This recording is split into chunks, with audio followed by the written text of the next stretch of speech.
Welcome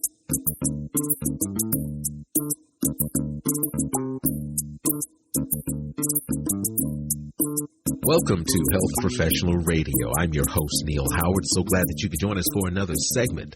We'll be speaking with Jamie McCoy in this segment. He's joining us here from GE HealthCare to talk about Theranostics and how Theranostics is changing the treatment of prostate cancer. Welcome to Health Professional Radio, Jamie McCoy. Thank you very much. Great to be here. Well, tell us a bit about yourself, a little bit of your professional background, and talk about your role briefly at GE HealthCare. Yeah, great. So I've been with GE HealthCare about 17 years, most of my time in the molecular imaging business. Most recently was our global general manager for our PET-CT business. And as of the beginning of last year, I took on a very new and exciting role as the global general manager for our Theranostics and Radiotherapeutics business, really a focus on how GE HealthCare can help enable a wonderful new treatment space for patients as part of kind of our focus on precision care, precision diagnostics, therapeutics, monitoring, and looking at that across the care pathway, as you said in your opening, prostate cancer being one that's really in focus today.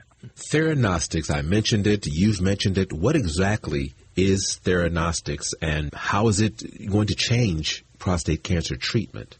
Yeah, so Theranostics is really it's a growing field of targeted oncology therapies that really has a strong foundation in improving patient outcomes. The word itself is really just a fancy combination of diagnostics and therapy, and it's really using one radiopharmaceutical to diagnose a patient to really confirm the presence of a particular disease, and then using a second radiopharmaceutical that delivers a very targeted therapy to the cancer cells in hopes of, destroying or killing those cancer cells.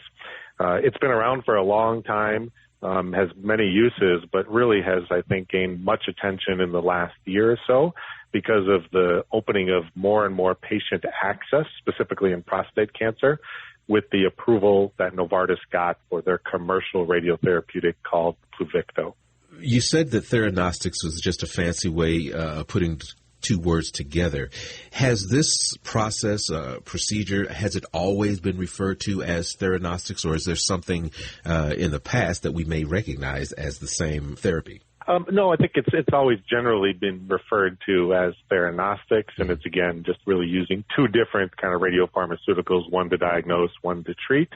But really there's a huge pipeline of new radiotherapeutics, these combination kind of molecules that are in research and development today that look to really create a ton of new approved therapies over the next couple decades. And so there's real excitement about how this field can really continue to have a positive impact on patient outcomes. And I think that's kind of why it has such great excitement and attention maybe in the last year in particular, because everyone's been waiting for kind of a new therapy that really has even more access to more patients. Is this simply a newer method of early detection for colon cancer, or is it much more accurate, and are we detecting the cancers even earlier? Yeah, so the focus of Theranostics today is really around prostate cancer. And the indication that was approved by Novartis for Pluvicto is really for metastatic castrate-resistant prostate cancer, which is a third or fourth line treatment.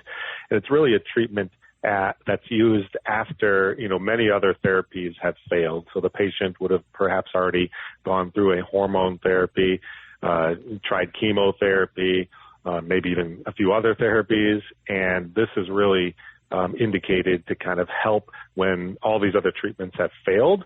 And in their clinical trial, which was called the VISION trial, they showed some great patient outcomes, meaning there was an improvement in the overall survival of the patient, an improvement in the progression-free survival of the patient.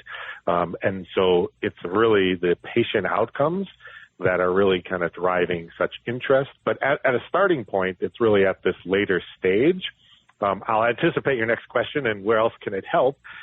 because there's really a tremendous potential for the field of theranostics in prostate cancer as a starting point to move earlier in the treatment cycle. And so there's a couple of clinical trials that are looking at the use of Pluvicto pre-chemo. So imagine a patient now at that particular point of the treatment site could potentially not have to go through chemotherapy because if this therapy were to work. And there's other trials that move this therapy even earlier than that, kind of maybe in parallel or ahead of hormone therapy. So there's a rich pipeline of clinical trials that hopefully will continue to move these therapies early and earlier in the patient kind of treatment plan.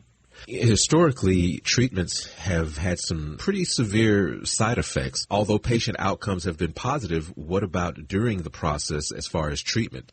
No, I think, like you said, with many treatments, there are some side effects. I think what was shown in the clinical trials that there are side effects. As an example, one of them is dry mouth is a common side effect with the use of Pluvicto in the treatment of prostate cancer.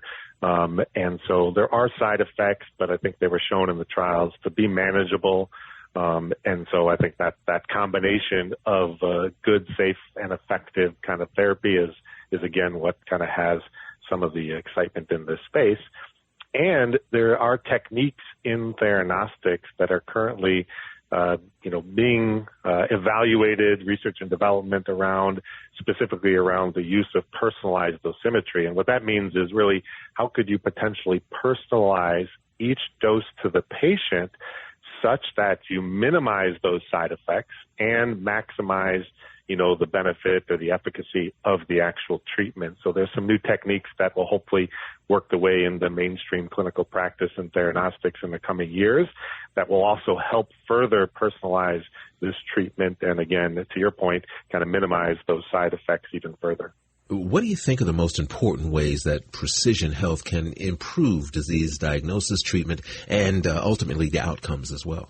Yeah, I think the most important factor is that this field continues to focus on the patient and really thinking about kind of how can even more therapies for specific diseases be developed to really minimize those side effects that you described, tools that can help assist in determining which treatment would be best, tools that could predict what the right dose is before even starting a treatment and how it should be adjusted during that treatment, imaging tools that minimize the time on the scanner for the patient, deliver outstanding images, all at very low doses for the patient, and tools that perhaps can, help identify outliers for the physicians that make it kind of easier, faster to kind of direct the right care or follow-up care for each individual patient. So I think really a focus on the patient is really what's going to help advance, precision health in theranostics, and it really spans kind of each aspect of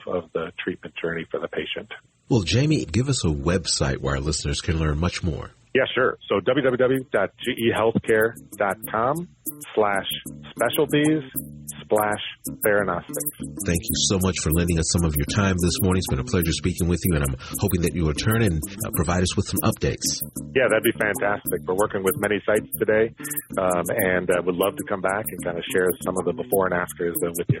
You've been listening to Health Professional Radio. I'm your host, Neil Howard, in conversation with Jamie McCoy. Audio copies of this program are available at hpr.fm and healthprofessionalradio.com.au. You can also subscribe to the podcast on iTunes, listen in, download at Anchor, Spotify, and be sure to subscribe to our YouTube channel at youtube.com/Health Professional Radio.